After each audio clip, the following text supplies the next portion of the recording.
সম্মানিত বন্ধুগণ, আসসালামু আলাইকুম। দূরে কাছে দেশে অথবা বাইরে থেকে বন্ধুরা ঠিক এই মুহূর্তে যে যেখান থেকে বাস্তব জীবনের গল্প শোনার জন্য আমার সাথে জয়েন করেছেন আমি আপন। আর যে আপন জীবনের গল্পের 1225তম পর্বে আপনাকে প্রতিদিনের মতো স্বাগতম জানাচ্ছি। বন্ধুরা, আজ আমি আপনাকে শোনাবো গাইবান্ধার ছেলে আকাশের জীবনের হৃদয় কাঁপানো ভালোবাসা মুখর এক ভয়ঙ্কর বাস্তব জীবন কাহিনী। বন্ধুরা, আজকের গল্পের টাইটেল পরীকে ভালোবেসে এক জীবন কাটিয়ে দিলেন গাইবান্ধার ছেলে আকাশ। দেখেন, আমি শুনেছিলাম মানুষ মানুষকে ভালোবেসে সারা জীবন বিয়ে না করে থাকে, মানুষ মানুষকে ভালোবেসে নিজের জীবন নষ্ট করে। কিন্তু এমন কথা আমি খুব কমই শুনেছি যে খুদ পরীকে ভালোবেসে একটা ছেলে তার পুরো জীবন কাটিয়ে দিতে। খুবই ভালোবাসা মুখর ভয়ঙ্কর এক বাস্তব জীবন কাহিনী। আমি অনুরোধ করব শুরু থেকে শেষ পর্যন্ত গাইবান্ধার ভাই আকাশের জীবনের বাস্তব গল্পটা আপনারা প্রত্যেকে আমার মুখে শুনবেন এবং গল্প শেষে আকাশকে আপনার মতো করে একটা মন্তব্য কমেন্ট বক্সে লিখবেন। ধন্যবাদ সবাইকে। সুপ্রিয় বন্ধুগণ, আসসালামু আলাইকুম। আমার নাম মোহাম্মদ আকাশ, আমার বাড়ি গাইবান্ধা। বন্ধুরা, আমি আমার জীবনের গল্পটা শুরু করার শুরুতে আপনাদেরকে আমার পরিবারের বিষয়ে জানিয়ে রাখি। আমার পরিবারে আমি আছি, আমার বাবা আছে, মা আছে, রয়েছে আমার দাদা দাদি সহ আমার ছোট 2টা বোন। আমরা টোটাল 2 বোন 1 ভাই। আমাদের পরিবারটা গাইবান্ধা শহর থেকে অনেক দূরে কোনো এক ছোট্ট গ্রামে এক উচ্চ মধ্যবিত্ত পরিবার। আমার বাবা পেশায় একজন মুফতি মাওলানা সহ একজন ইমাম। রাজধানী ঢাকার কোনো এক মসজিদে আমার বাবা ইমামতি করে এবং আমি বহু বৎসর ধরে দেখে আসছি আমার বাবা ওই মসজিদে ইমামতি করে অনেক ভালো টাকায় উপার্জন করে এবং সেই টাকা দিয়ে ছোটোবেলা থেকে আমার দিনকালগুলো খুব ভালোই কাটতেছিল।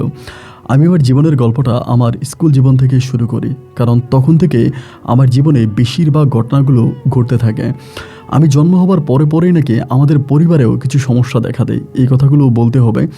সমস্যার দেখা দেয় বলতে ঠিক এরকম, আমার বাবা আমার আম্মাকে বিয়ে করার বহু বৎসর পরে আমার মায়ের গর্ভে কোনো সন্তান আসছিল না এবং একটা পর্যায়ে দেখা গেলো আমার আব্বা একদিন রাতের বেলায় আব্বু ঢাকা থেকে আমাদের গ্রামের উদ্দেশ্যে বাড়িতে আসে এবং বাড়িতে আসার পথে আমাদের যে বাজার আছে ওই বাজারে আমার আব্বা তখন মধ্যরাতের গাড়ি থেকে নামে এবং নামার পরে সেদিন মুষলধারে বৃষ্টি হচ্ছিল এবং বৃষ্টিতে আমার বাবা গ্রামের একটা দোকানের পাশে গ্রামের যে গ্রামীণ দোকানগুলো হয় ওই দোকানের চাউনির নিচে গিয়ে আমার আব্বা বসে আছে।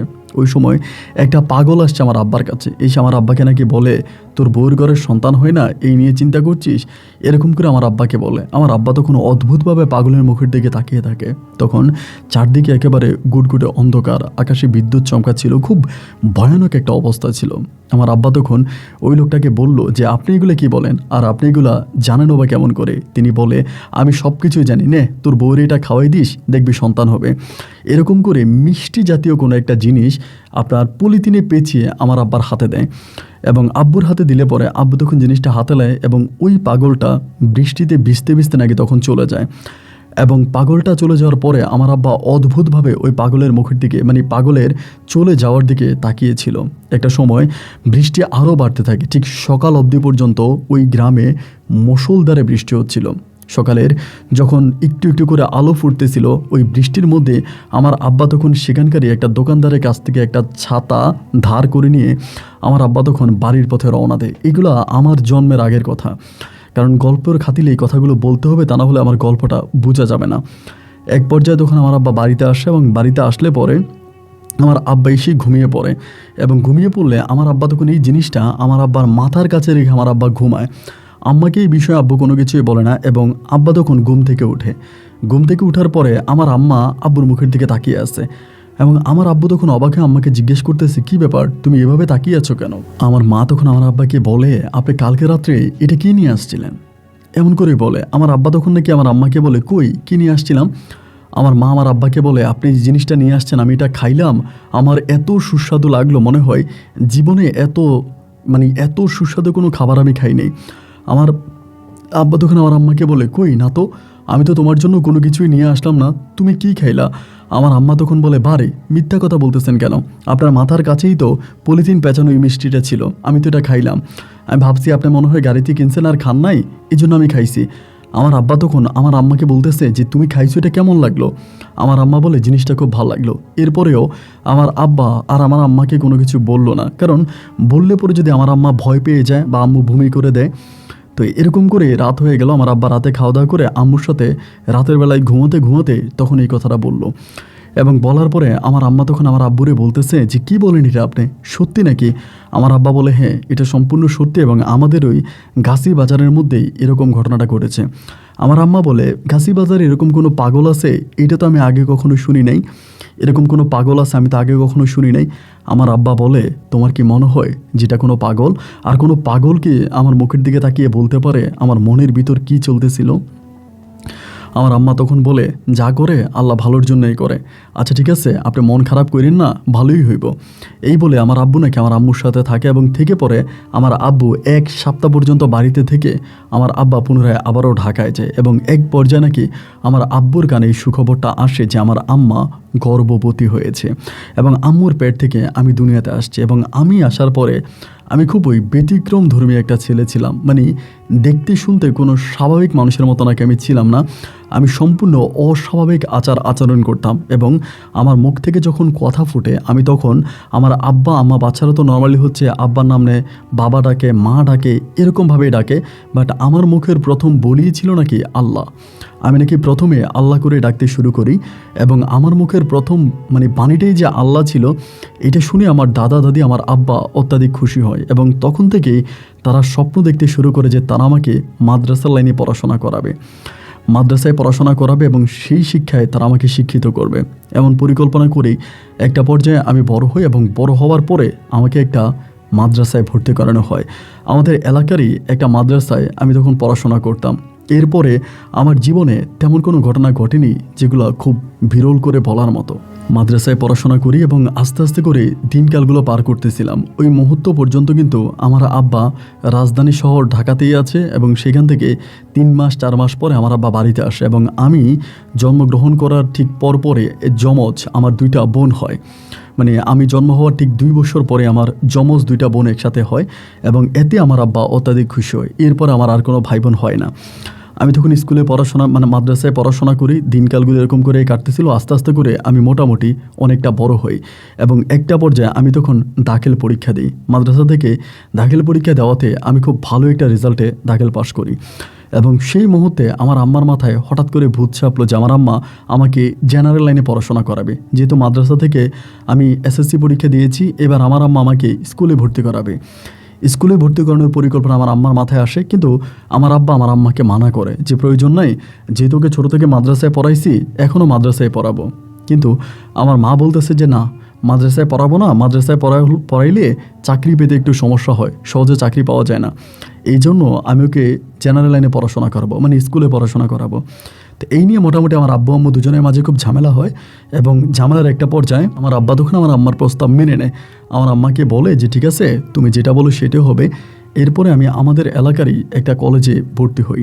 কলেজে পড়াশোনা করতেছি, এমন করতে করতে কলেজে ভর্তি হওয়ার প্রায় 5 মাসের মাথায় একদিন হঠাৎ করে বিকেলবেলা আমাদের বাড়িতে আসতেছি এবং বাড়িতে আসার পরে দেখলাম আমাদের পার্শ্ববর্তী বাড়ির একটা মেয়ে, ওর নাম হচ্ছে রাশেদা এবং তার মা আমাদের বাড়িতে বসে আছে।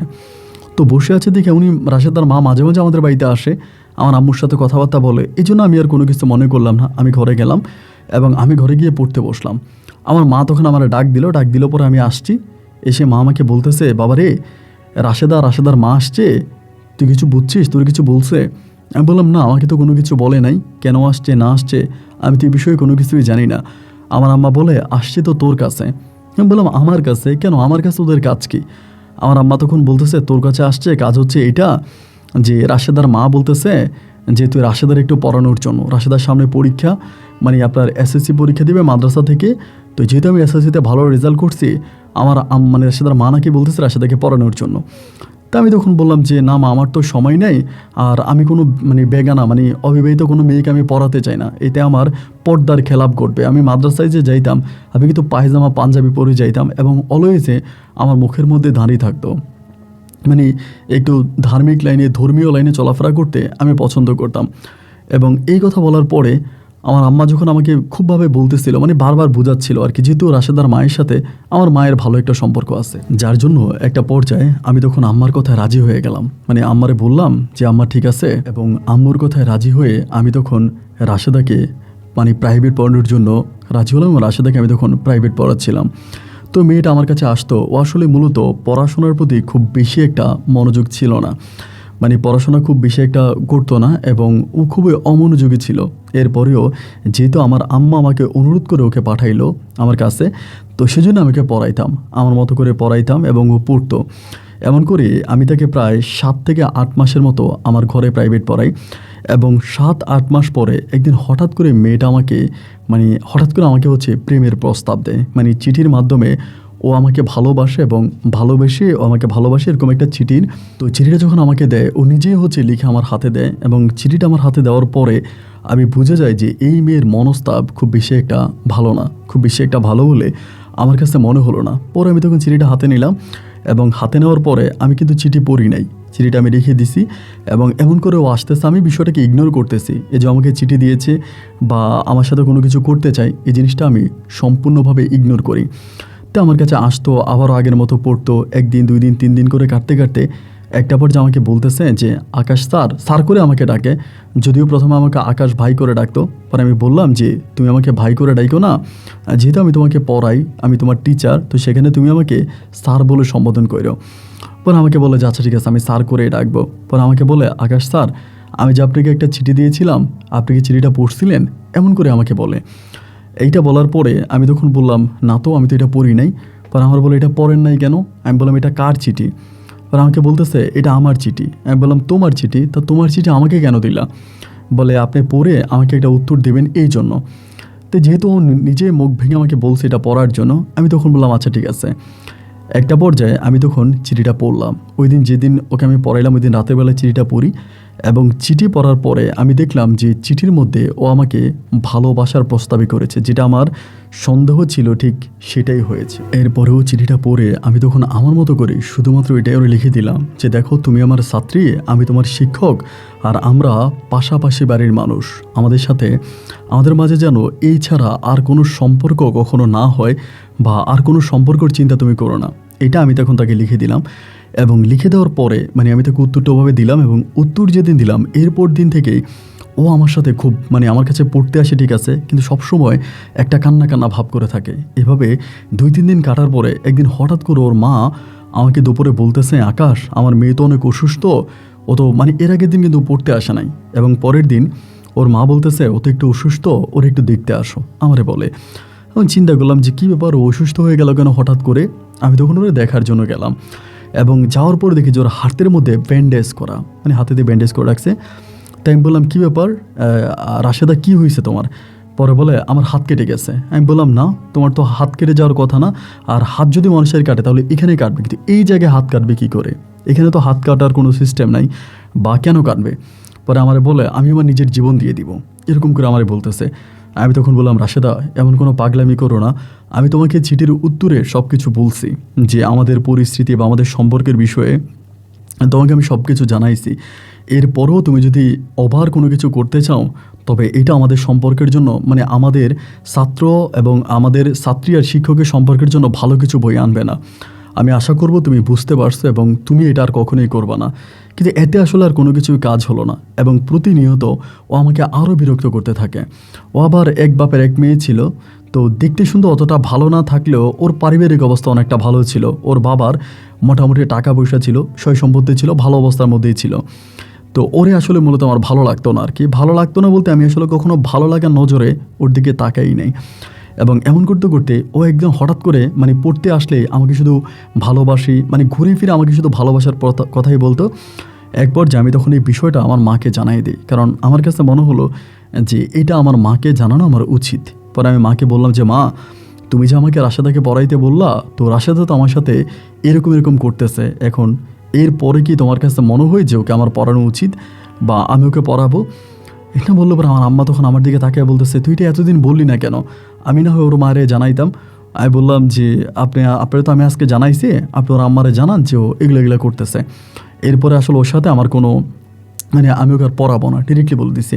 আমার আম্মা বলে আচ্ছা বাবা ঠিক আছে। আমার আম্মা তখন আমার কথা শুনলো এবং আমার কথা শোনার পরে আমার আম্মা তখন এই বিষয়টা মানে রাশেদার মাকে জানাইলো।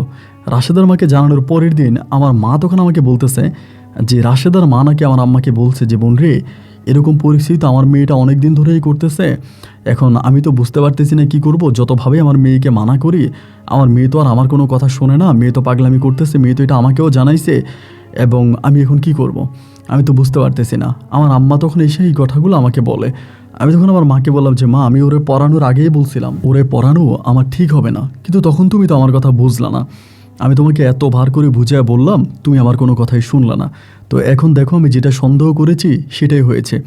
আমার আম্মা বলে তাহলে কী করব আমি তো বুঝতে পারতেছি না। এরকম করে আরও কয়েকটা দিন যাওয়ার পরে এবার রাশেদার মা ডিরেক্টলি হচ্ছে আমার আম্মার কাছে বিয়ের প্রস্তাব পাঠায় যে আমি যেন রাশেদাকে বিয়ে করি, মানে রাশেদাকে বিয়ে করি। তাই বললাম যে না, আমি ওকে বিয়ে করবো না। এখন আমার আম্মাকে ধরে, আমার আব্বাকে ধরে, আব্বু ঢাকা থেকে আসলে আব্বুকে ধরে রাশেদার মা বাবা এরা সবাই মিলে আমার আম্মুকে ধরতেছে, আমার আব্বুকে ধরতেছে। আমার আব্বা আম্মাও মূলত রাশেদাকে বিয়ে করার জন্য তারা রাজি না। মানে রাশেদা ভালো না, ওর একটু চরিত্রের সমস্যা আছে। আমি জাস্ট একজন হাফেজ মানুষ, ওর বিষয়ে অত কিছু বলতে চাই না, শুধু এতটুকুই বলি যে ওর চরিত্রের সমস্যা আছে, যার জন্য আমার আব্বা আম্মা রাজি হয় না। এবং রাজি না হওয়ার পরে এরকম করে সময়গুলো কাটতেছে, মানে ও প্রচণ্ড রকমের পাগলামি করতেছে, মানে এত পাগলামি করতেছে যেটা আসলে মানার মতো না। ধরেন আমি বাসা থেকে বের হইলাম, ঘর থেকে বের হইলাম, ও আমার সামনে এসে পড়ে, আমাকে ডিস্টার্ব করে। আমার ছোটো যে 2টা বোন আছে এদেরকে আমার সম্বন্ধে বিভিন্ন কথাবার্তা বলে, মানে একদম মানে পাগলামির চূড়ান্ত পর্যায়ে পৌঁছে যায়। ওই মুহূর্তে আমার আব্বা আম্মা মিলে তখন সিদ্ধান্ত নিল যে আমার আব্বা আম্মা আমাকে বিয়ে করাই দিবে। মানে রাশেদা আমাকে বিরক্ত করে, রাশেদাকে কোনো কিছু না করে আমার আব্বা আম্মার সিদ্ধান্ত নিল যে তারা আমাকে বিয়ে করাই দিবে, মানে আমাকে বিয়ে পড়াই দিবে।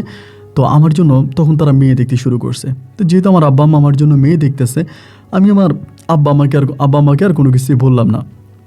ঠিক আছে, তারা মেয়ে দেখুক, এবং তারা মেয়ে দেখে যদি ভালো মেয়ে পায় তাহলে আমাকে বিয়ে করাবে। মানে আমিও তাদের প্রস্তাবে একরকম রাজি হয়ে গেলাম। আচ্ছা ঠিক আছে, সমস্যা নেই। তো এরকম করে তারা এদিকে সেদিকে বিভিন্ন দিকে মেয়ে খোঁজাখুঁজি করতে করতে, আর এদিক দিয়ে কিন্তু রাশেদার বাবা মা তারা দুজনেই কিন্তু প্রচুর পরিমাণের ক্ষিপ্ত হয়ে গেছে। তারা গ্রামের সর্দার মাতবর থেকে শুরু করে অনেক গণ্যমান্য লোকজনদেরকেও এই বিষয়টা জানাইছে যে এই ঘটনা, অনেকেই জানাইছে। কিন্তু জানানোর পরেও কোনোভাবে হচ্ছে আমরা কোনো কিছুতেই সাড়া দিলাম না, মানে আমরা কোনো কিছু মানলাম না। আর আমার আম্মু ডিরেক্টলি বললো যে এটা কোনো দিনও সম্ভব না, বা এটা আমার আম্মু করাবে না। তো যেখানে আবার বিয়ে ঠিক করছে ওইখানে বিয়ের দিন তারিখ ঠিক হয়ে গেল। বিয়ের ঠিক 4 দিন আগেই, মানে যেদিন বিয়ে আমার হবে বিয়ের ঠিক 4 দিন আগে, আমার মনে আছে 24 তারিখে আমার বিয়ে, 20 তারিখে হলো কি রাতের বেলা আমরা সবাই ঘুমিয়ে আছি, মানে রাতের বেলা আমরা সবাই ঘুমিয়ে আছি। এবং ওই পর্যায়ে হঠাৎ করে রাশেদাদের ঘর থেকে চিৎকার শোনা যাচ্ছে, মানে চিৎকার শোনা যাচ্ছে। তো চিৎকার দেওয়ার পরে আমি তখন ঘর থেকে বেরোইছি যে আমি ওইদিকে যাবো, কী হয়েছে ঘটনাটা শুনবো। আমার আম্মা আমারে বলে ওইদিকে যাইস না, ওইদিকে যাওয়ার প্রয়োজন নাই। আমি তখন বললাম মা কী হয়েছে, আমি তো একটু জানতে পারি যে ঘটনা কি, কেন ওই দিক থেকে চিৎকারের শব্দ আসতেছে, কী হয়েছে। আমার আম্মা তখন বলতেছে রাশেদা নাকি বিষ খাইছে। আমি বললাম কী তুমি বলো, রাশেদা বিষ খাইছে, এটা কে বলছে। আমার আম্মা বলে এই তো লোকেরা বলা বলি করতেছে। তো এটা শোনার পরে আমি একজন সুস্থ সবল মানুষ হিসাবে আমি ঘরে বসে থাকতে পারি নাই। একটা মেয়ে আমার জন্য বিষ খাইছে, এটা তো আমার আসলে আমার নিজের ভিতরটা অনেকটা কষ্ট হচ্ছিল। পরে আমি ঘর থেকে বেরিয়ে দৌড় দিলাম, মানে ওদের ঘরের দিকে দৌড় দিলাম, এবং ওদের ঘর দিকে যাওয়ার পরে দেখতেছি ওরা হসপিটালে নিয়ে গেছে। এবং ওর মা তখন আমাকে জড়াই ধরে চিৎকার করে কাঁদতেছে যে বাবা রে, তুমি অনেক সুন্দর ছিলা, তুমি সুন্দরের অহংকার করলা, তোমার আব্বা মাওলানা, তোমরা ইসলামের অহংকার করলা, তোমরা অহংকারের গাম্ভীর্যতা দেখাইলা। আমার মেয়েটা দেখতে কী এমন খারাপ ছিল, কেন আমার মেয়েটাকে বিয়ে না করে অন্য কোথাও তোমরা বিয়ে করলা। এবং এরকম উনি করতেছে, আর উনি আমার মুখের মধ্যে ওই সময়ে, মানে আমার কাছে মনে হলো কী জানি তেল টাইপের, মানে সরিষার তেল বা এরকম কোনো একটা তেল টাইপের উনি কিছু আমার মুখের মধ্যে মাইখা দিছে, মুখের মধ্যে ওরকম করে মেখে দিছে। এবং মেখে দেওয়ার পরে আমি তখন বলতেছি যে চাচি আপনি আমার মুখের মধ্যে কী দিলেন, মানে মুখের মধ্যে কী দিলেন। উনি বলে না কিছুই না, কিছুই না, এরকম করে বলতেছে। পরে আমি তখন মুখ টুক মুছে ওদের ঘর থেকে তখন চলে আসছে। আমি যখন ওদের ঘর থেকে আসি তখন প্রায় রাত্র 3:30টার মতো বাজতেছে, মানে আনুমানিক ধারণা আর কি 3:30 বাজতেছে। পরে আমি ঘরে আসছি, এবং ঘরে আসার পরে আমি শুইছি, এবং শোয়ার পরে সে রাত থেকে আমার আসলে মূলত ঘটনাগুলো শুরু। ওই রাতের বেলায় আমি তখন দেখতেছি যে আমার মুখের উপরে আপনার ওই যে শিং মাছ, আপনারা অনেকেই দেখবেন যে অনেক বড় কালো আকারের শিং মাছগুলো আমার মুখের মধ্যে হাঁটতেছে, খালি মানে আমার মুখের এরকম 4-5টাতে ঘোরাফেরা করতেছে। মানে আমি বুঝতে পারতেছিলাম না যে এরকমটা কেন হচ্ছে, মানে সারাটা রাত ফজর পর্যন্ত আমার সাথে এরকমটা হয়েছে। ফজর আজানের পরে আমি তখন নামাজ পড়ার জন্য মসজিদে গেলাম, গিয়ে নামাজ পড়ে তখন বাড়িতে আসছি। এবং এরপরে কিন্তু আমি আম্মাকে এই বিষয়টা বলি না। বাড়িতে আসার পরে আমি মানুষের মুখে মুখে শুনতেছি, মানে একজন দুইজন করে বলা বলি করতেছে কালকে নাকি রাশেদার পরিবার, মানে রাশেদার মা, রাশেদা, এরা নাকি নাটক করছে। রাশেদা নাকি ওর নানার বাড়িতে গেছে, ও নাকি বিষ খাওয়ার অভিনয় করছে, মানে সবাই বলতেছে যে বলা বলি করতেছে। তা আমি তখন এই কথাটা শুনলাম, শুনে এসে আমার মায়েরে জানাইলাম যে মা, মানুষ তো এরকম বলা বলি করতেছে যে রাশেদার মা নাকি রাশেদাকে নিয়ে নাটক করছে, বিষ খাওয়ার অভিনয় করছে। রাশেদা নাকি সম্পূর্ণ ঠিক আছে, এটা নাকি একটা বিষ খাওয়ার অভিনয় করছে, আর তুমি কি বলো? এটা বলার পরে আমার আম্মা তখন বলতেছে, আমি তো জানি না রে বাবা, লোকেও তো একই কথা বলতেছে, সবাই একই কথাবার্তা বলতেছে, এটাই বলা বলি করতেছে যে রাশেদার মা নাকি অভিনয় করছে, বিষ খাওয়ার অভিনয় করছে নাকি তার মেয়েকে নিয়ে বিষ খাওয়ার অভিনয় করছে, এগুলো বলে। তো যাই হোক, ওই দিন পরে আমি তখন কী করলাম, দুপুরে খাওয়া দাওয়া করছি, জোহরের নামাজ পড়ছি, পড়ে এসে আমি আবার একটু শুইছি। যেহেতু 2-3 দিন পর আমার বিয়ে, বাড়ির মধ্যেও আস্তে আস্তে করে মেহমান টেহমান আসতেছে, সবাই ইয়ে করতেছে। ওই শোয়ার পরেও আমি একইভাবে দেখতেছি যে আমার মুখের উপরে শুধু আপনার শিংমাছ হাঁটাহাঁটি করতেছে, মানে শিংমাছ ওরকম করে তার ইয়েগুলো চারদিকে ছিটিয়ে এরকম মুখের মধ্যে হাঁটাহাঁটি করতেছে। মানে বুঝতে পারতেছিলাম না যে এরকমটা কেন হচ্ছে, এরকমটা হচ্ছে কেন, এটা কোনোভাবেই বুঝতে পারতেছিলাম না। আসরের সময় আমার তখন ঘুম ভাঙে, আমি তখন আসরের নামাজ পড়ে তখন ঘরে আসি। এবং ঘরে আসার পরে আমি তখন এই বিষয়টা আমার আম্মাকে জানাই যে আম্মা এই ঘটনা। আমার আব্বা কিন্তু তখনও বাড়িতে আসে নাই। তা আম্মারে বললাম যে আম্মা এমন এমন ঘটনা, এটা বলে আমার আম্মা বলে তুই আমার আগে বললি না কেন? আগে বলতে আমি গিয়ে একজন কবিরাজের কাছ থেকে একটু পানি পড়া নিয়ে আসতাম। আমি বললাম না মা, এসবের প্রয়োজন নাই, এসব বিশ্বাস করা ঠিক না, আচ্ছা বাদ দাও। ওই রাতে আমি তখন ঘুমিয়ে পড়ছি। এবং রাতের বেলায় ঘুমানোর পরে মানে আমি শুধু এটুকুনি মনে আছে, মানে আমার যতটুকু মনে আছে ততটুকুই বলি। আমি ঘুমাইছি, ঘুমানোর পরে আমার কান, মানে আমার শরীরটা পানিতে ভিজানোর জন্য আমার শরীরটার মধ্যে মনে হয় কি আগুন লাগাই দিছে, যে আমি যদি একটু পানির মধ্যে নামতে পারি বা আমার শরীরটা পানিতে ভিজাতে পারি তাহলেই সম্ভবত আমার ভালো লাগবে। মানে এরকমটা আমার ভিতর তখন, মানে আমার ভিতর অনুভব হচ্ছে। এক পর্যায়ে আমি তখন করলাম কি, মানে আমাদের পার্শ্ববর্তী বাড়ি একটা পুকুর আছে, দৌড় দিয়ে পুকুরের মধ্যে পড়ছি। পুকুরের মধ্যে পড়ে পুকুরের চারপাশে, আপনারা যারা গ্রামের মানুষ তারা দেখবেন যে পুকুরের চারপাশে বিভিন্ন ধরনের লতা গাছ হয়ে থাকে, যেমন কলমির শাক, এই ধরনের অনেক কিছু লতা গাছ। আমি তখন এই কলমির শাকের ফাঁক দিয়ে মুখটা বের করে মানে মাছের মতো করে জিব্বা চাটতেছিলাম, এমন একটা অবস্থা। এবার আমার আম্মা তো সকালবেলা উঠছে, ওঠার পরে মানে আমাকে আর পায় নাই। আমি কিন্তু অজ্ঞান না, আমি কিন্তু জ্ঞানের মধ্যেই আছি। এবং আমি যে কী করতেছি এগুলো কিন্তু আমি নিজেও বুঝতেছি, কিন্তু আমার এগুলো করতে মন চাচ্ছে, আমি এগুলো আর বাইরে যেতে পারতেছি না। আমি তখন ওইটার মধ্যে আসছি এবং আসার পরে জিব্বা বাইর করতেছি। আমার আম্মা তখন আমাকে খুঁজা না পায়া ভাবছে আমি মসজিদে গেছি নাকি। এবার কে মানে সকালবেলা বাচ্চারা মাদ্রাসায় যাইতেছে, ওরা দেখলো যে আমি এরকম পুকুরের মধ্যে মানে আপনার এই কী বলে বিভিন্ন ধরনের কচুরি প্যানার ফাঁক দিয়ে মুখ বের করে এরকম করে জিব্বা নাড়াচ্ছি, এইটাতে মানে সাপের মতো করে জিব্বা নাড়াচ্ছি। এটা দেখার পরেই বাচ্চারা তখন চিৎকার দিছে, মানে ওরা চিৎকার দিয়ে বাড়ির মধ্যে গেছে। বাড়ির মধ্যে গিয়ে বলতেছে এরকম আকাশ ভাই এই পুকুরের মধ্যে এরকম করতেছে। আমার আম্মা টাম্মা সবাই মিলে তখন দৌড়ে আসছে, আইসা আমার এই পুকুর থেকে উঠানোর চেষ্টা করতেছে। আমি পুকুর থেকে উঠি না, আমার আম্মা আমার টাইনা উঠানোর চেষ্টা করতেছে, উঠে আয় মানে অপ্রন্ত চেষ্টা করতেছে আমাকে পুকুর থেকে উঠানোর জন্য। আমি পুকুর থেকে উঠি না, আমি বললাম আমি উঠবো না, আমাকে মেরে ফেললো, আমি উঠবো না। মানে আমি উঠতে পারতেছি না। আমার মায়ের হাতের মধ্যে আমি কামড় দিচ্ছি, আমার দাদির হাতের মধ্যে কামড় দিচ্ছি, আমি আর উঠতেছি না। আমার আম্মা তো তখন একদম মানে অজ্ঞান হয়ে যাওয়ার মতো অবস্থা। আম্মা তখন করলো কি, আব্বুরে খবর দিল ঢাকাতে। আব্বুরে খবর দিল যে এই ঘটনা, ছেলে তো এরকম করতেছে। এবং এক পর্যায়ে আম্মু তখন কুল না পেয়ে এক কবিরাজ আমার জন্য নিয়ে আসছে। কবিরাজ এসে আমার গায়ে কী করতেছে, মানে এরকম করে পানির ছিটা মারতেছে। তো আমার গায়ের মধ্যে যখন এই পানির ছিটাগুলো পড়তেছে, মানে আমার কাছে মনে হচ্ছে যে আমার শরীরটা পুড়ে যাইতেছে। মানে পানির ছিটাটা মারে মনে হয় যেন আগুনের ফুলকি এসে আমার গায়ের মধ্যে পড়তেছে। আমি তখন পুকুরের মধ্যে ডুব দিয়া ওই পারে চলে যাই, ওই পার থেকে ওই পারে চলে যাই, এই পার থেকে ওই পারে চলে যাই, মানে বিভিন্ন পারে আমি তখন এই পুকুরের মধ্যে ডুব দিয়ে এরকম করতেছি। মুহূর্তের মধ্যে আমাদের গ্রামের সমস্ত মানুষগুলো তখন একসাথে হয়ে গেল, মানে সবাই একসাথে হয়ে গেল। গ্রামের সবাই আমাকে অনেক ভালোবাসতো, যেহেতু আমি গ্রামের খুব ভালো একটা ছেলে ছিলাম, সবার সাথে খুব ভালো আমার উঠা বসা একটা ভালো সম্পর্ক ছিল। তো এই জন্য গ্রামের সবাই আমাকে খুব ভালোবাসতো। তো আমার এরকম ঘটনা বা আমি এরকম পরিস্থিতির মধ্যে পড়ছি, আমার এই অবস্থা, এইটা শোনার পরে তখন যে যার মতো করে দৌড়ে আমার কাছে আসছে। আমার বাড়িতে আসছে এবং এসে আমার মারে বলতেছে যে কি হয়েছে বলেন, মানে সবাই যে যার মতো করে আমাকে মানে সুস্থ করার জন্য চেষ্টা করে যাচ্ছে। তো মানে আমাকে পুকুর থেকে উঠাইছে, অনেক কষ্টে টেনে হেঁচড়ে পুকুরে উঠায় এবং উঠানোর পরে আমার হাতে তখন তাবিজ পরাইয়া দেয়, আমার ডাইন হাতে তাবিজ পরাইয়া দেয়, গলার মধ্যে তাবিজ পরায় এবং পরানোর পরে রাতের মধ্যে আমাকে শিকল দিয়ে বেঁধে রাখে। মানে আমি ঘরের মধ্যে থাকবো না, আমি ঘর থেকে বেরিয়ে যাব, ঘরের মধ্যে থাকবো না, মানে শিকল দিয়ে আমাকে বেঁধে রাখে। পরের দিন শেষ রাতে আমার আব্বা তখন বাড়িতে আসে।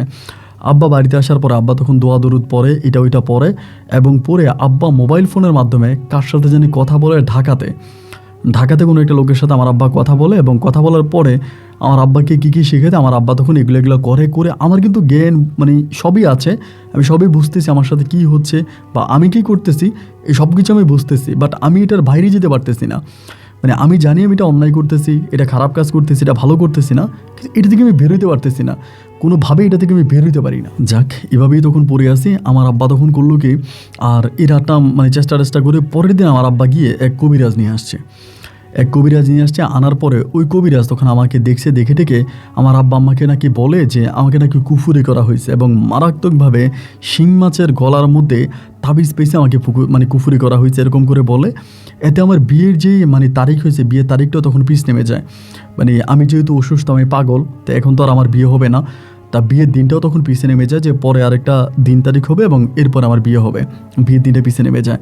তা আমার আম্মা কিন্তু বারবার গিয়ে, আমার আম্মাও বুঝে যে এটা রাশেদার মাই করে, আমার আম্মা বারবার রাশেদার মায়ের হাতে গিয়া ধরে, পায়ে গিয়া ধরে এবং ধরে বলে বোন আপনার কাছে ক্ষমা চাই, আপনার কাছে মাপ চাই এবং একমাত্র আপনিই বলতে পারবেন যে কী হয়েছে আমার ছেলেটাকে, আপনি আমার ছেলেটাকে ভালো করে দেন, আপনি আমার ছেলেটাকে সুস্থ করে দেন। মানে এগুলো বলে উনি খুব কান্নাকাটি করতেছে, আমার আম্মা খুব কান্নাকাটি করতেছে এবং আম্মা যতই কান্নাকাটি করতেছে, আম্মা যাই করতেছে, কিন্তু দেখা গেলো যে ওই রাশেদার মা বলে আমি কিছুই করি নাই।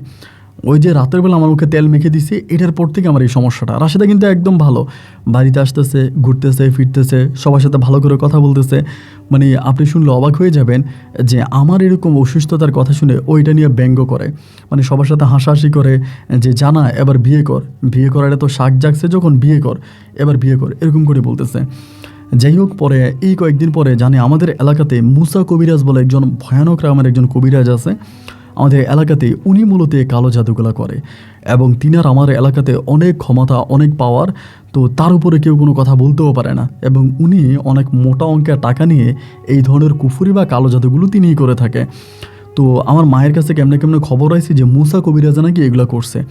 আমার আম্মু ওই মুসা কবিরাজের কাছে যায়, হাতে পায়ে ধরে, অনেকভাবে বলে, কিন্তু কোনোভাবেই মুসা কবিরাজ এটা স্বীকার করে না যে তিনি এটা করছে, এটা স্বীকার করে না। এভাবে কয়েকদিন বেঁধে রাখার পরে আমি একদিন নিজেই মানে হাতের বাঁধন খুলে আমি যখন এই পুকুরে ডুব দিয়ে পড়ি, তখন বর্ষার সিজন ছিল, চারদিকে ধরেন আপনার থই পানির মধ্যে। দেখা গেলো আমি পুকুরের মধ্যে যদি কেউ আমাকে ধরতে যায়, আমি পুকুর থেকে লাফ দিয়া মাছের মতো একটা শিং মাছ ঠিক যেরকম করে না, একেবারে একটা শিং মাছ যেরকম করে আমি ঠিক সেরকমই করি।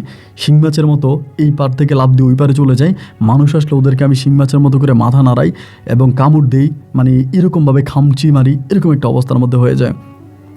আমি শুধু পানির মধ্যে শুয়ে থাকতাম, ধরেন এখানে পানি ওইখানে পানি, পানির মধ্যে শুয়ে থাকতাম আর শুধু কান নাড়াইতাম, মানে যে মাটির মধ্যে নরম মাটি পাইলে নরম মাটির মধ্যে শুধু কানে এরকম নাড়াচাড়া করতাম, কান নাড়াইতাম। খুব ভয়ানক একটা অবস্থার মধ্যে ছিলাম আসলে। মানে এইটাই খুব অবাক করার বিষয় যে আমি কিন্তু বুঝতে পারতেছিলাম যে আমার সাথে কী হইতেছে বা আমি কী করতেছি, এটা কিন্তু আমি বুঝতেছি। অনেকেই কিন্তু এগুলো বুঝে না বা ওরা কিন্তু ওই সময় সেন্সলেস থাকে বা তাদের সাথে কী হয় বা তারা কী করে এগুলো কিন্তু তারা বুঝতো না। বাট আমি কিন্তু স্পষ্ট বুঝতে পারতাম যে আমি এটা করতেছি। আমি নরম মাটি পাইলে কান দিয়ে নরম মাটিকে এরকম করে খোঁচাইতাম, নরম মাটিকে করতাম, আমি মাটি খাইতাম। মানে যেটা আমার স্পষ্ট মনে আছে, আমার খিদা লাগলে আমি মাটি খাইতাম, যে নরম মাটি হয় না, নরম মাটি আমি গিলে খেয়ে ফেলতাম। এমন একটা অবস্থা হয়ে গেছিলো যে নরম মাটি আমি গিলে পাইতাম। এরকম করতে আমি বুঝতেছি যে আমার জীবনটা নষ্ট হয়ে গেছে, আমি খারাপের দিকে চলে যাচ্ছি এবং মুসা কবিরাজে আমার সাথে এরকমটা করছে, এরকমই হতে পারে। তো এরকমভাবে প্রায় আপনার 4 থেকে 5 মাসের মতো কেটে যায় মনে হয় আর কি, মানে আমার একটা আনুমানিক ধারণা। এই পুকুরের মধ্যে শুয়ে থাকতাম, পানির মধ্যে শুয়ে থাকতাম। আমার আব্বা আম্মা গিয়া কান্নাকাটি করতো, তারা হুজুর আনতো, কবিরাজ আনতো, পানি পড়া আনতো, এইটা ওইটা আমার গায়ে ঢালতো এবং বিভিন্নভাবে তারা চেষ্টা করছে, কিন্তু তারা ভালো করতে পারে নাই। আমি আর ভালো হই নাই এবং এমন করতে একদিন হঠাৎ করে আমি দেখলাম কি যে মুসা কবিরাজ আমার সামনে দিয়ে কই জানি যাচ্ছিল মাগরিবের একটু আগে। মানে আমি তো মুসা কবিরাজকে চিনতাম, আমি তখনও শুয়ে আছি আপনার এই জমির মধ্যে, আইলের মধ্যে শুয়ে আছি। মুসা কবিরাজের দেখার পর হঠাৎ করে আমার শরীরের মধ্যে কেমন জানি একটা জ্বালা পড়া দিয়েছে। মুসা কবিরাজের হাতে আপনার একটা মানে কালো টাইপের, আপনার যারা হয়তো কোকা কোলা বা এরকম মানে মানে কাচের বোতলের, একটা কাচের বোতল হাতে ছিল।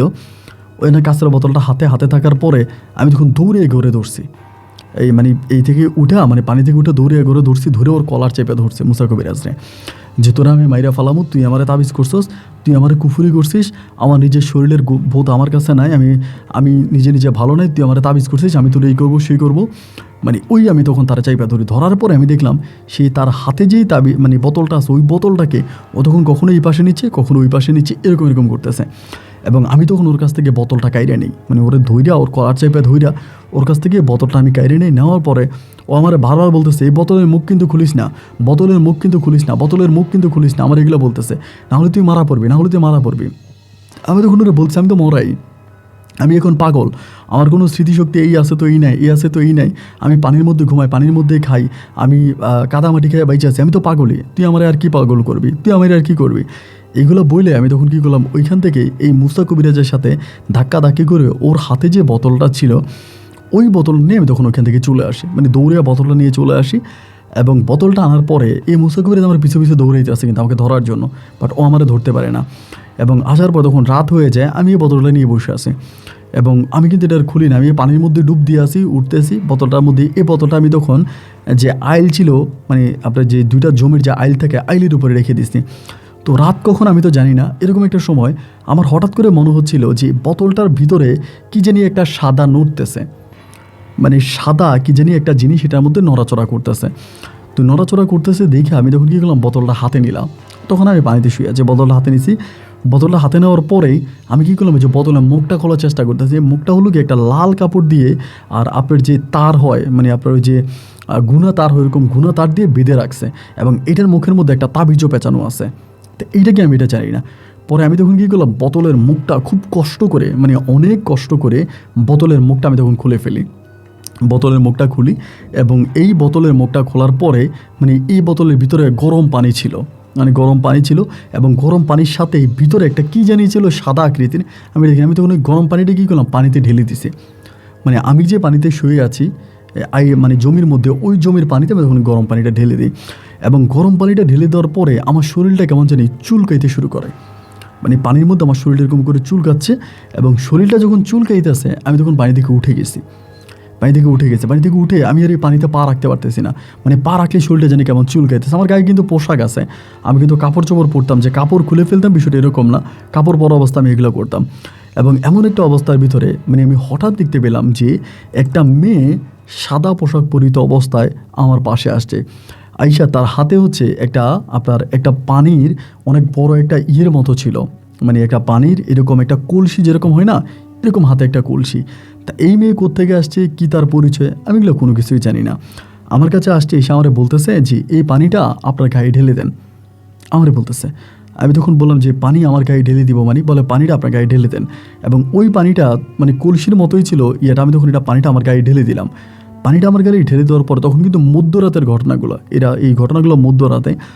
আমি তখন পানিটা আমার গায়ে ঢেলে দিই, পানিটা আমার গায়ে ঢেলে দেওয়ার পরে আমার কাছে মনে হলো যে আমার পুরোটা শরীর একেবারে পবিত্র হয়ে গেছে, মানে পুরোটা শরীর মনে হচ্ছে একেবারে পবিত্র হয়ে গেছে, এবং মানে পবিত্র হয়ে গেছে। আমি তখন বললাম যে আপনি কি, মানে আমার তখন একদম সব কিছু খুব স্পষ্ট আসতেছে, মানে আমার ভিতরে যে পানি ছোঁয়া বা পানিতে কান নাড়ানো, মাটি খাওয়া, এই জিনিসগুলো তখন আমার পুরোপুরি চলে গেছে।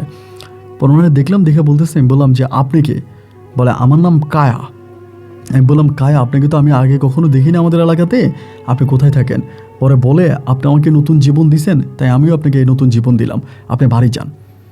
আমি বললাম আমি তো আপনাকে চিনলাম না, মানে আপনি কে, মানে আমি তো আপনাকে চিনি না, আপনি কে? বলে আপনি পরে বুঝতে পারবেন আমি কে, এখন আপনি চান।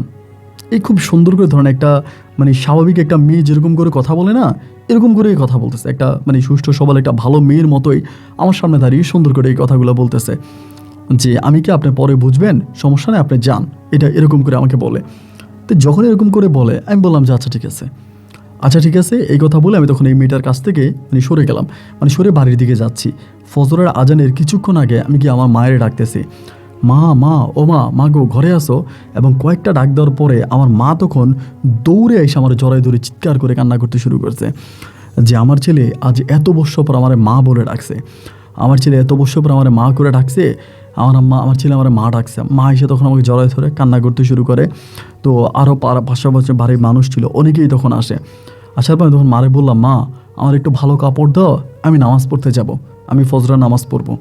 আমার আম্মা আমারে বলে, তুই ফজরের নামাজ পড়বি ক্যা, এই তুই ভালো হয়ে গেছিস? আমার আম্মা আমারে বলে।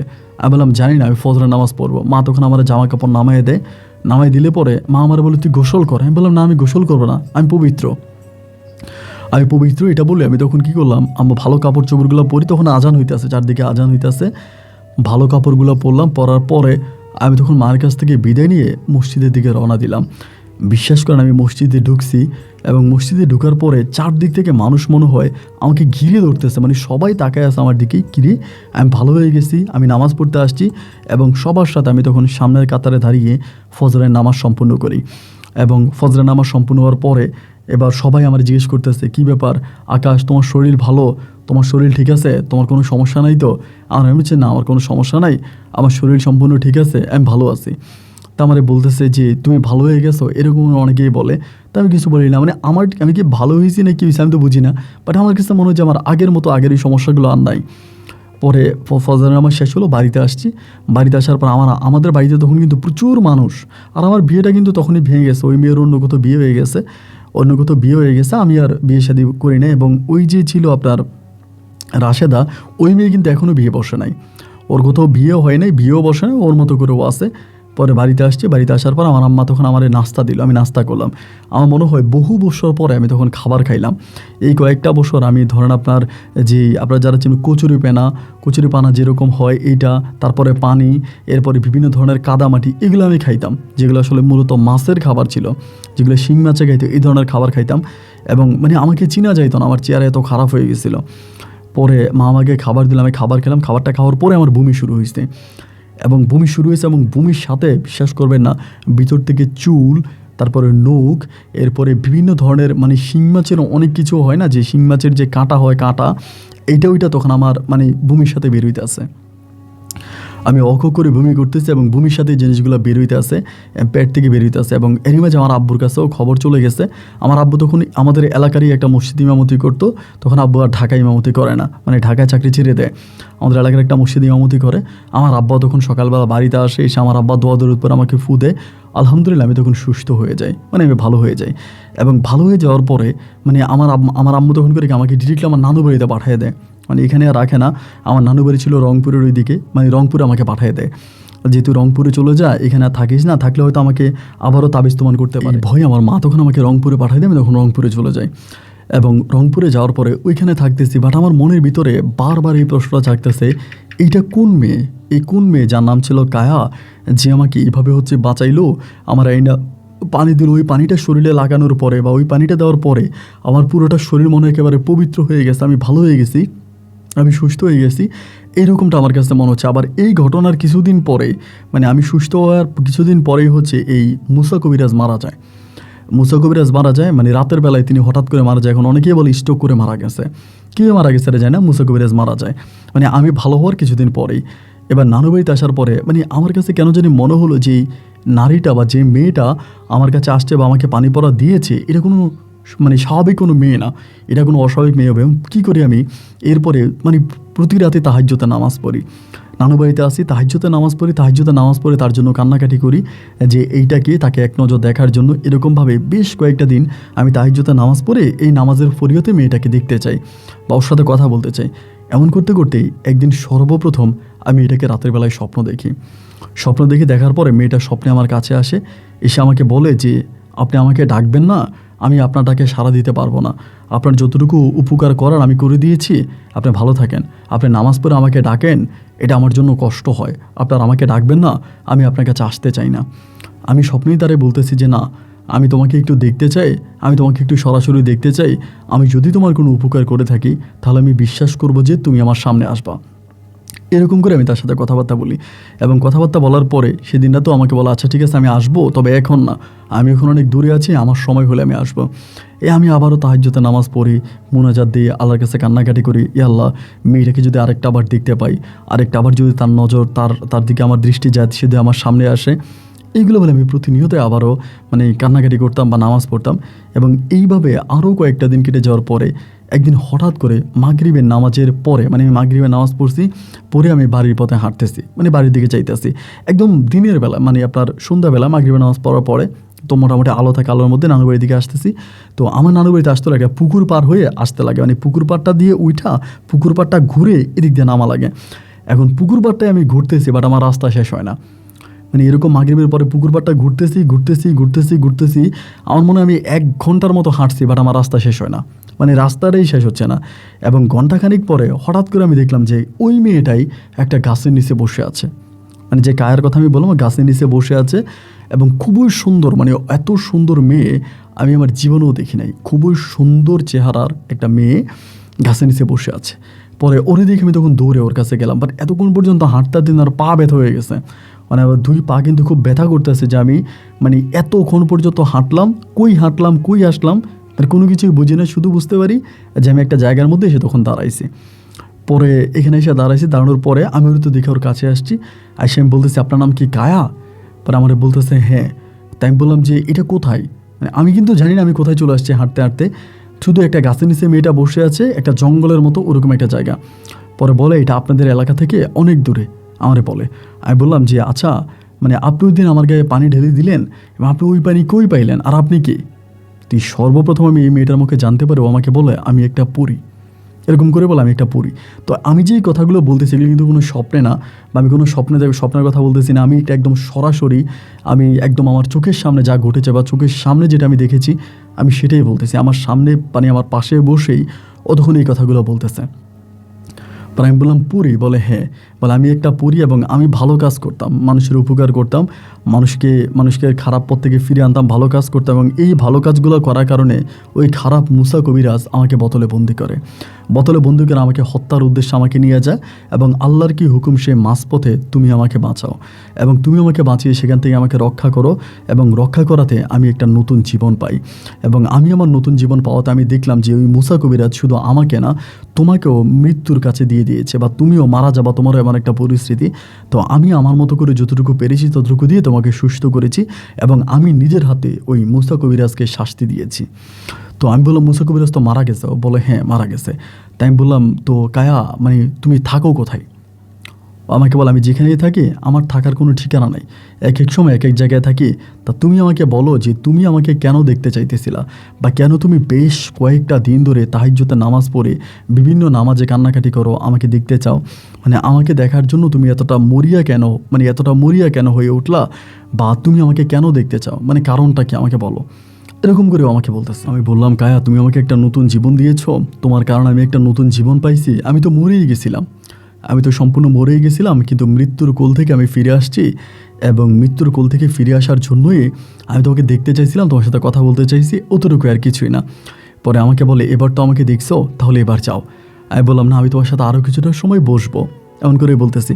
তো এর সাথে আমি বসে আছি, কথা বলতেছি, মানে কী কথা বলে আমি জানি না, কিন্তু কথা বলতেছি। কথা বলতে বলতে হঠাৎ করে দেখলাম যে ভাই সূর্য উঠে গেছে। ওর সাথে কথা বলতে বলতেই সূর্য উঠে গেছে।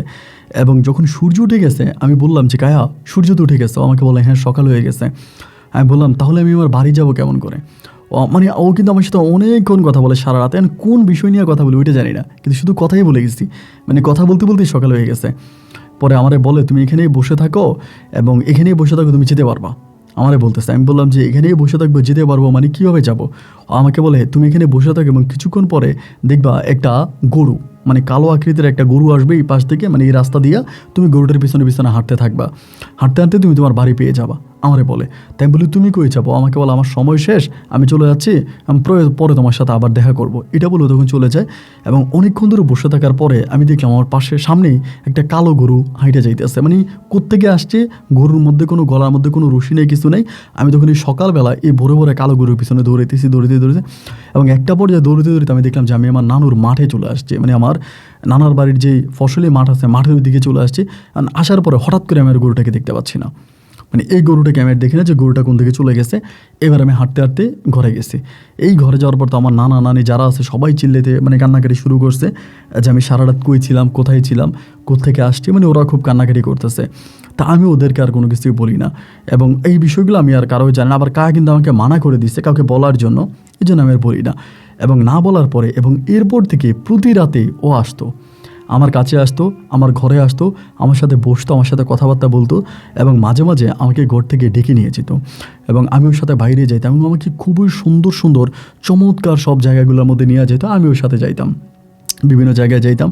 তো পরিবারের মধ্যে কিন্তু আমার তখন একটু অভাব দেখা দেয়, মানে আমাদের পরিবারে আমার আব্বা তখন ইমামতি ছেড়ে দেয় এবং ছেড়ে দেওয়ার পরে আমার আব্বার কাছে কিছু টাকা পয়সা থাকে, ওইটা দিয়ে আমার আব্বা তখন, আমার ছোটো দুইটা বোনেরও কিন্তু বিয়ে হয় নাই, আমার যে ছোটো দুইটা বোন আছে এগুলোরও বিয়ে হয় নাই, মানে মোটামুটি আমার আব্বা তখন একটা অভাবে পড়ে যায় এবং এর কয়েকদিন পরে আমি তখন আমার বাড়িতে চলে যাই।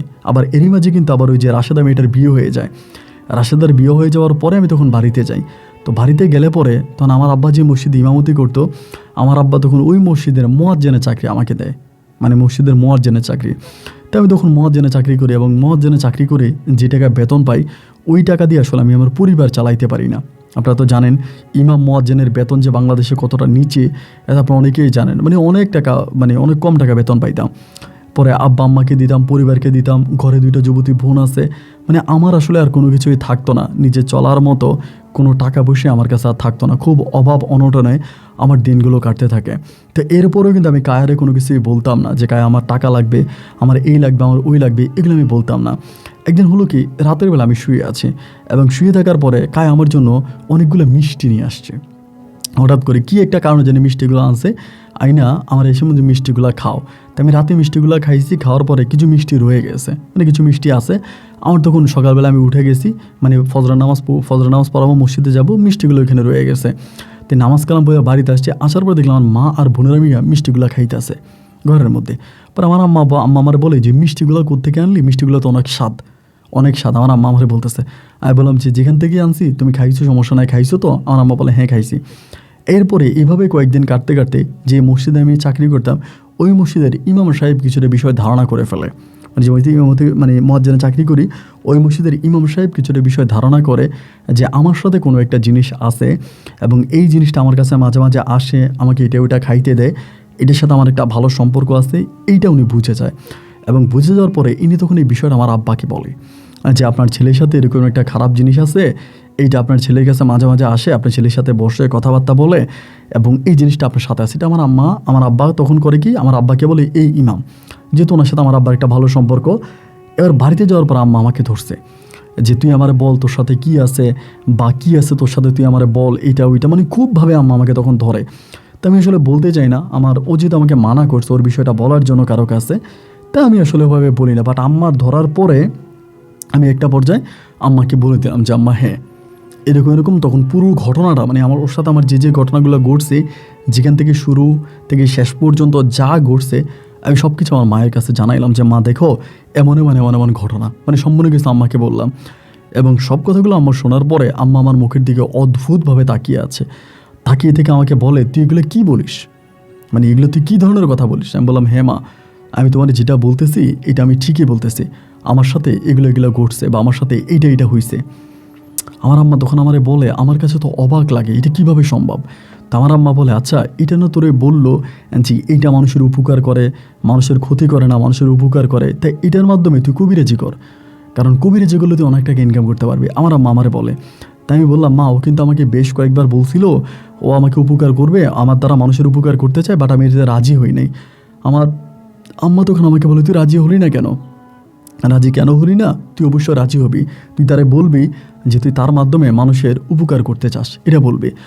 আমার আম্মা আমাকে ধরছে, আমি একদম বুঝে শোনায় যখন ধরলো, ধরার পরে আমি তখন আম্মার প্রস্তাবে রাজি হলাম। রাজি হওয়ার পরে এই প্রথম আমি তখন কায়ারে বললাম যে কায়া তুমি যদি করো আমি এটা করতে চাই, আমার পরিবারে তো চলে না। তো কায়া আমাকে শর্ত দিল যে ঠিক আছে আমি এটা করাবো, কিন্তু তুমি কারো কাছ থেকে কোনো টাকা পয়সা নিতে পারবো না। তখন কিন্তু কায়ের সাথে আমার একটা সম্পর্ক চলতেছে, এটা ভালোবাসাবাসির সম্পর্কে বলা চলে। আমি রাতকে রাত ওর সাথে বসে গল্প গুজব করতাম, কথাবার্তা বলতাম, ও আমারে খাবার এনে দিত, আমি খাইতাম, মানে খুব ভালো একটা সম্পর্ক ছিল। তারপর যে ও আমাকে বলতেছে যে ঠিক আছে সমস্যা নেই আমি করবো, কিন্তু আমার একটা শর্ত আছে, তুমি কারো কাছ থেকে চেয়ে কোনো টাকা নিতে পারবা না, তুমি মানুষের কাজ করে দিবা, মানুষ আসবে তাদের উপকার করবা, কিন্তু কারো কাছ থেকে কোনো দিন তুমি চেয়ে কোনো টাকা নিবা না যে আমাকে টাকা দিতে হবে, আমাকে টাকা দেন, কোনো ডিমান্ড করতে পারবা না। আমি বললাম যে আচ্ছা ঠিক আছে। এবার আস্তে আস্তে করে আমার আম্মা তখন মানুষের কাছে বলা বলি করতে শুরু করে, আমাদের আকাশের সাথে পরী আছে এবং এই পরীর মাধ্যমে আকাশ মানুষের চিকিৎসা করে বা আকাশ মানুষকে ভালো করতে পারবে। তো 1 দিন 2 দিন 3 দিন করে এরকম বলা বলি করতে করতে 1-2 জন করে রুগী তখন আমার কাছে আসতে শুরু করে। কারো ধরেন বাচ্চা হয় না, মানে অনেক বছর বিয়ে হয়েছে বেবি হয় না, আবার অনেকগুলো স্বামী স্ত্রীর মাঝে ঝগড়া ঝামেলা চলতেছে বা কোনো জিনিসের মানে ক্ষতি হইতেছে, ব্যবসা বাণিজ্যের আয় উন্নতি হচ্ছে না, এরকম বিভিন্ন ধরনের রোগে শোকে ভুগতেছে। এই ধরনের মানুষগুলো তখন আসে, আমি 1 জন 2 জন 3 জন করে মানুষের চিকিৎসা করতে থাকি। কিন্তু আমাকে ও যেভাবে শিখিয়ে দেয় আমি ওভাবেই কারো কাছ থেকে কোনো টাকা পয়সা নিই না, কারো কাছ থেকে কোনো টাকা পয়সা নিই না, এবং কেউ কোনো টাকা দিতে চাইলেও আমি নিই না। মানে কেউ কোনো টাকা যদি আমাকে দিতে চায় আমি সেটাও নেই না। মানে যদি ওরকমভাবে হচ্ছে হাদিয়া দেয়, ধরেন আপনার 500 1000 ওরকমভাবে দিলেই নেই, বাট মোটা অঙ্কের কোনো টাকা আমি নেই না, দিতে চাইলেও নেই না। আর ওই ছোট্টখাটো হাদিয়া যেটা ওইটা নেই আর কি, মানে পেট চলার মতো যে একটা অবস্থা। ওই সময় তখন ইমামতি মানে মসজিদে মুয়াজ্জিনি করতাম, এই মুয়াজ্জিনের চাকরিটা আমি তখন ছেড়ে দিই, এবং মুয়াজ্জিনের চাকরিটা ছেড়ে দিয়ে আমি তখন এই কাজটাই করি। আমার খাদেম থাকে আমার মা, আমার আব্বা কিন্তু তখন অনেকটা অসুস্থ, আমার দাদা দাদি মারা যায়, এবং আমি এগুলো করে আমার ছোটো যে 2টা বোন ছিল 2টা বোনের বিয়ে দিয়ে দেয়। আমার ছোটো 2টা বোনের বিয়ে দিয়ে, এবং বিয়ে দেওয়ার পরে কবিরাজের বোন হিসাবে খুব ভালো জায়গায় আমার বোনের বিয়ে হয়। আমার আব্বা অসুস্থ, আব্বা খাটের মধ্যেই শুয়ে থাকে বেশিরভাগ সময়, মা তখন আমার সাথে থাকে। এরকম করতে করতে আমি প্রায় 2 বছরের মতো এই ধরনের মানুষের চিকিৎসা করি, এবং এই কায়া আমাকে অনেকভাবে আমাকে সাহায্য সহযোগিতা করে, এবং ওর সাথে আমার প্রেম ভালোবাসার মধুর একটা সম্পর্ক। এবং এমন করতে করতে একটা পর্যায়ে দেখা গেল কি, প্রায় 2-2.5 বছর পরে একদিন হঠাৎ করে আমার মা এসে আমাকে একটা প্রস্তাব দিল। প্রস্তাবটা হচ্ছে আমাদের গাইবান্ধা শহরের, আমি নামটা না বলি, একটা সম্ভ্রান্ত উচ্চবিত্ত পরিবারের একজন মহিলা আমার মায়ের কাছে আসছে একটা কালো জাদু করার জন্য, একটা ব্ল্যাক ম্যাজিক করার জন্য। একটা মেয়েকে মেরে ফেলবে, একটা মেয়েরে মারার জন্য। মেয়েটার নাম হচ্ছে রোমানা নামের একটা মেয়ে আছে, মেয়েটাকে মেরে ফেলতে হবে কালো জাদু করে ওরকমভাবে। আমার আম্মার কাছে তখন এই মহিলা আসছে, এবং মোটামুটি আমার আম্মাকে অনেক বেশি টাকার একটা অফার করছে যে অনেকগুলো টাকা দিবে এরকম। আমার আম্মা তখন ভাই লোভে পড়ে গেছে, এবং লোভে পড়ে আমার আম্মা তখন আমাকে এই বিষয়টা জানাইলো। তো আমি আম্মারে বলছে যে মা এটা দরকার নাই, এগুলা কায়া কখনোই রাজি হবে না, কায়া এটাকে মানা করছে, ওইটা করবে না। আমার আম্মা বলে না, মহিলাটার অনেক ক্ষতি করছে, মহিলাটার অনেক সমস্যার মধ্যে আছে, তুই পরিরে বল এটা করে দেওয়ার জন্য, এবং এটা করার জন্য তুই বল। মানে মা আমাকে একরকম জোর প্রয়োগ করতেছে, মানে প্রেশার ক্রিয়েট করতেছে। তা আম্মা যখন এরকম জোর প্রয়োগ করতেছে একটা পর্যায়ে আমি তখন রাজি হইলাম। মানে আমি বললাম যে ঠিক আছে, আমি কায়ের সাথে কথা বলি, কায়া কী বল আমি শুনি। তা আমি কায়েরে বললে কায়া তখন রাজি হলো না। কায়া আমাকে ডিরেক্টলি বলে যে না, আমি তোমাকে বলেছি কারো কাছ থেকে কোনো টাকাও নেওয়া যাবে না, কারো কাছ থেকে তুমি কোনো টাকাও নিবা না, এরপরও তুমি এটা করবা, আমি এটা কখনোই মানবো না। ঠিক আছে, এই রোমানা নামের যে মেয়েটা আছে, মেয়েটা খারাপ, মেয়েটা খারাপ, এটা আমি নিজেও জানি, মেয়েটা খারাপ, এবং এই মেয়েটা তাদের অনেক ক্ষতি করছে সেটাও জানি, কিন্তু আমি এটা করতে পারবো না, কারণ সে খারাপ হলে আল্লাহ তার বিচার করবে, বাট আমি পরি হইয়া জিন হইয়া তার বিচার করতে পারবো না, বা তুমি মানুষ হয়েও কোনো মানুষের বিচার করতে পারবা না, এটা আল্লাহই করবে, ও আমারে বলতেছে।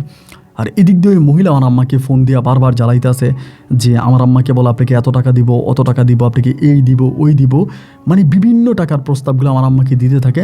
আমার আম্মা এদিক দিয়ে আমাকে প্রেশার দিতে থাকে, আমাকে চাপ দিতে থাকে, তুই ওরে বুঝিয়া বল, পরিটারে বুঝিয়া বল যাতে কাজটা করে দেয়, কাজটা করে দিলে ভালো হবে, আমাদের কোনো অভাব অনটন থাকবে না, এবং উনি বলছে আমাদেরকে গাইবান্ধা শহরে একটা জায়গা নিয়ে দিবে, আমাদেরকে বিল্ডিং বানাই দিবে। মানে বিভিন্নভাবে আমার আম্মাকে তখন প্রেশার দিচ্ছে, ওই মহিলা লোভ দেখাচ্ছে, আর আমার আম্মা তখন আমাকে প্রেশার দিয়ে যাচ্ছে। আমি একটা পর্যায়ে আমার আম্মার ওই প্রেশার নিতে না পেরে, আমার আম্মার এই কথাগুলো শুনতে না পেরে আমি তখন এই কায়াকে প্রতিনিয়তই মানে বুঝাতে থাকি, বলতে একটা পর্যায়ে কায়া আমাকে ডিরেক্টলি বলে বসে, তুমি কি আমাকে চাও নাকি তোমার ওই কাজটা চাও।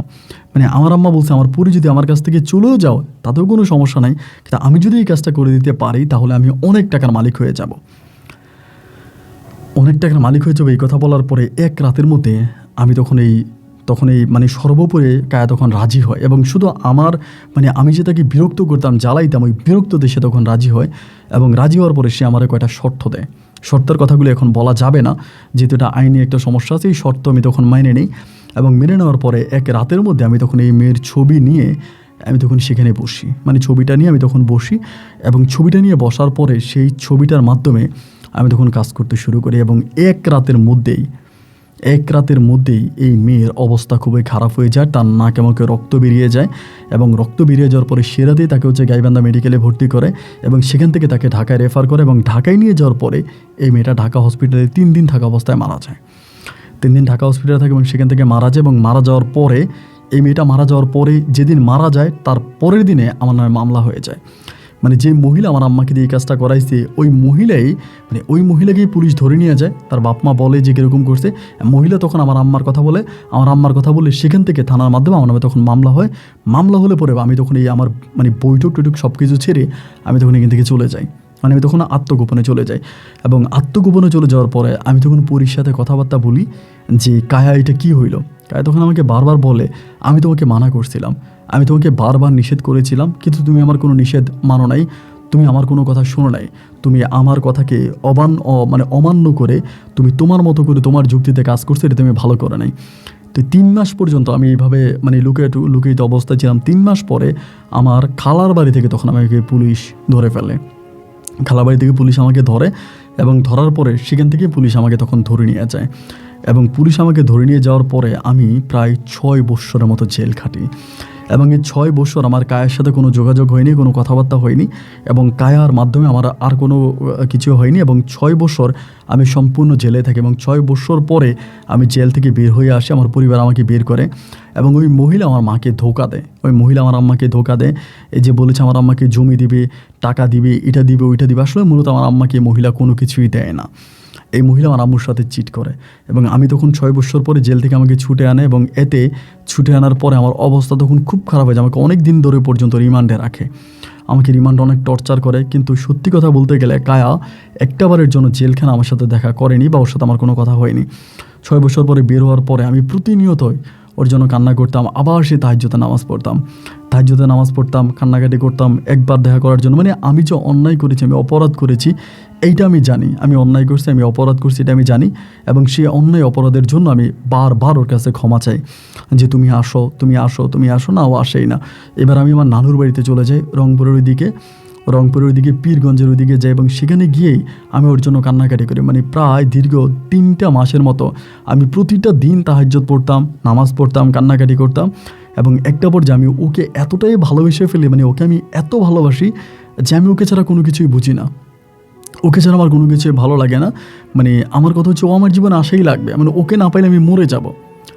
একসময় হলো কি একদিন রাতের বেলায় মানে ওর জন্য ওর সাথে আমার রিলেশনটা এরকম হয়ে গেছিলো যে আমার দেহের অক্সিজেন হয়ে গেছিলো এমন একটা অবস্থা। জেলে প্রতিটা দিন আমার খুব কষ্টে কাটে। আমার কথা হচ্ছে ও আমার কাছে আসবে, আমার পা ধরে ক্ষমা চাইবো, ওর কাছে মাপ চাইবো এবং মাপ চাওয়ার পরে ও আমার কাছ থেকে চলে যাক, বাট আমি ওর পা ধরে মাপ চাইবো, আমি অন্যায় করছি এবং আমি অন্যায়ের শাস্তি আমি পাবো। তা আমার কাছে কেন জানি মনে হতো যে ও মনে হয় আমাকে ফলো করে, আমার কাছে আসে না, আমি ডাকলে আমার কাছে আসে না, আমার কথা শোনে না, আমার কাছে না আসলেও ও সম্ভবত আমাকে শোনে বা আমাকে দেখে, আমার কাছের ও আশেপাশে থাকে, এরকমটা আমার কাছে মনে হলো। একদিন রাতের বেলায় মনে হলো যে না, হয় আমার কায়াকে আমার জীবনে আনতে হবে, না হয় আমি আমার জীবন চলে যাবো, আত্মহত্যা করবো। একবার সিদ্ধান্ত নিয়ে আমার নানুবাড়ির পাশে আমার নানুবাড়িটা পাহাড়ি একটা এলাকায় ছিল, আমি একটা উঁচু একটা পাহাড়ের উপরে উঠছি, বিশাল একটা পাহাড়ের উপরে উঠছি। পাহাড়ের উপর ওঠার পরে পাহাড়ের এই পাশটাতে এক পাশে হচ্ছে আপনার পুরো গাছগালা নিচে, তো আমি সেখান থেকে সুইসাইড করবো, আত্মহত্যা করবো।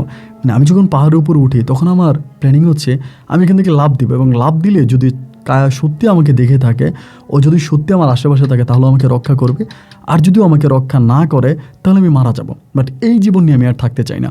আমার কাছে আমার এই জীবনটা অনেক বোঝা মনে হচ্ছিল, অনেক অপরাধের একটা জীবন মনে হচ্ছিল যে এই জীবনটা আমি রাখবো না। এই 2টা সিদ্ধান্ত নিয়ে আমি তখন এই পাহাড়ের উপরে উঠছি। পাহাড়ের উপরে উঠে মধ্যরাতের কাছাকাছি আমি 3বার ওর নাম ধরে ডাক দিলাম। ডাক দেওয়ার পরেও তখন আমি ওর কোনো সারা শব্দ পাইলাম না এবং নানাবার ওর সব সারা শব্দ না পাওয়ার পরে আমি তখন ওইখান থেকে দিলাম লাফ এবং যে জায়গা থেকে আমি লাফ দিয়েছি আমি নিচে পড়ার পরে আমার হাড্ডিগুলোও খুঁজে পাওয়া যাবে না। এবং উঁচা একটা পাহাড়, এই থেকে একদম অনেক উঁচা একটা পাহাড়, ওইখান থেকে লাফ দেওয়ার পরে আমি জাস্ট লাফ দিয়েছি, ওদেরকে আমার মনে আছে, এরপরে আমার আর কোনো কিছু মনে নেই। এবং আমার যখন জ্ঞান ফিরে আমি তখন দেখতে পাই যে আমি নিচে আমি এরকম শুয়ে আছি। তো যেখান থেকে লাফ দিছি ওইখান থেকে লাফ দিলে কিন্তু আমার বাঁচার কোনো কথা না, কিন্তু আমার কিচ্ছু হয়নি, ওখানে শুয়ে আছে, আমার আমি জ্ঞান হারিয়ে ফেলি। অ্যান্ড তখন আমি বুঝতে পারি যে না, হ্যাঁ কায়া আমার সাথে আছে, কায়া আমার আশেপাশে আছে এবং ও আমাকে সেভ করেছে, ও আমাকে বাঁচাইছে, নাহলে আমি তো বাঁচতাম না যেখান থেকে লাফ দিছি। এই পাহাড়ের নিচে বসে, ওই জায়গায় বসে খাওয়া নাই দাওয়া নাই, এই ওর জন্য কান্নাকাটি করি, খাওয়া দাওয়া করি না টোটালি, একদম অনেক দিন পর্যন্ত আমি টোটালি কোনো খাওয়া দাওয়া করি নাই। এবং ওই জায়গাটা এরকম একটা জায়গা যেখানে দিনের বেলায় কোনো মানুষ যায় না, এই জায়গায় বসে বসে আমি ওর জন্য সাধনা করতে থাকি, ওর জন্য উপাসনা করতে থাকি, ওর জন্য কান্নাকাটি করতে থাকি এবং এমন করতে করতে আলহামদুলিল্লাহ শেষ পর্যন্ত কায়া আমার সামনে আসে এবং ও খুব রেগে যায় আমার উপরে, প্রচণ্ড রকমের রেগে যায়। আমি ওর পা ধরে ক্ষমা চেয়ে ওর কাছে মাপছি এবং মাপছি, আমি বলি যে আমার অপরাধ হয়েছে, আমি তোমার সাথে থাকতে চাই, তুমি আমাকে মাফ করে দাও। এবং একটা পর্যায়ে কায়ের সাথে আমার সম্পর্কটা আবারও সে আগের মতোই হয়। এবং আগের মতো হওয়ার পর আমি একটা সময় কায়াকে বিয়ে করার জন্য প্রস্তাব দিই যে আমি তোমাকে বিয়ে করতে চাই এবং আমি তোমাকে বিয়ে করে সংসার করছি। ও আমাকে বলে যে আমার কোনো শরীর নাই এবং আমার এই শরীর যেহেতু নাই, আমি তোমাকে বিয়ে করতে পারবো না বা তুমি আমার মাঝে কিছুই পাবা না। এবং এরকম করতে করতে আজকে অনেকগুলো বৎসর ওর সাথে আমার প্রেমের সম্পর্ক চলতেছে। আমাকে ভালোবাসে, আমাকে বারবার বলে তুমি বিয়ে করো এবং কোনো সমস্যা নাই, তুমি বিয়ে করো, তুমি সংসার করো, আমি তোমার সাথে থাকবো। বাট আমি আর বিয়ে করিনি। আমার মা আমাকে বিয়ের জন্য প্রেশার দেয়, আমার আব্বা মারা যায়, তো আম্মা আমাকে বিয়ের কথা বলে, আমি আর বিয়ে করি নাই। এখনও কায়ের সাথে আমার একটা গভীর প্রেমের সম্পর্ক চলে। অলওয়েজ প্রতিদিন আমি ওকে দেখি এবং আমার যে সমস্যা থাকে সমস্ত সমস্যাগুলোর সমাধান করে। আমি এখন পাশাপাশি একটা চাকরি করি, গাইবান্ধার ওখানে একটা চাকরি করি এবং কায়া আমাকে চাকরিটা দিয়ে দেয়, ওর মাধ্যমে চাকরিটা পাই। আমি এখানে চাকরি করি এবং মাঝে মাঝে বলতে প্রতিদিন ওর সাথে আমার দেখা হয়, কথা হয়। ও আমাকে বিয়ের কথা বলে, আমি বিয়ে করি না। এবং ইদানিং আমি যে চাকরিটা করি ওই চাকরিটা আমার রাতের বেলা হয়, মানে নাইট ডিউটির মতো হয়। তো রাতের বেলা চাকরি করা অবস্থায় আমি আপনার গল্পগুলো শুনি, আমার ভালো লাগে। এবং আমি একদিন কায়াকে বললাম যে আমি ওনার কাছে আমাদের প্রেমের গল্পটা বলতে চাই, উনি তো এই ধরনের অনেক গল্প প্রচার করে। তো কায়া আমাকে বললো যে ঠিক আছে বলো, এবং কায়া আমাকে প্রস্তাব দিল, আমাকে বলার জন্য বলছে। কিন্তু আমার নাম ঠিকানা এই জিনিসগুলো কায়া আমাকে বলতে নিষেধ করেছে, কারণ আমি যদি আমার সত্যিকারের নাম ঠিকানাগুলো বলি তাহলে হয়তো অনেক মানুষ আমার কাছে আসবে কবিরাজি চিকিৎসা নেওয়ার জন্য। আমি এই কবিরাজি চিকিৎসাগুলো আর নিতে চাই না। তাই আমি অনুরোধ করবো যে আপনি আমার গল্পটা রেকর্ড করবেন, প্রচার করবেন, কিন্তু আমার নাম ঠিকানা সব কিছু আপনি হাইড করবেন, আমার কোনো রিয়েল ঠিকানা আপনি দিবেন না। তবে আমার গল্পটা যা আছে তাই আপনি বলবেন। এজন্য আমি আমার সম্পূর্ণ গল্পটা আপনাকে শোনালাম। আপনি ভালো থাকবেন, আপনার জন্য দোয়া এবং ভালোবাসা। আসসালামু আলাইকুম।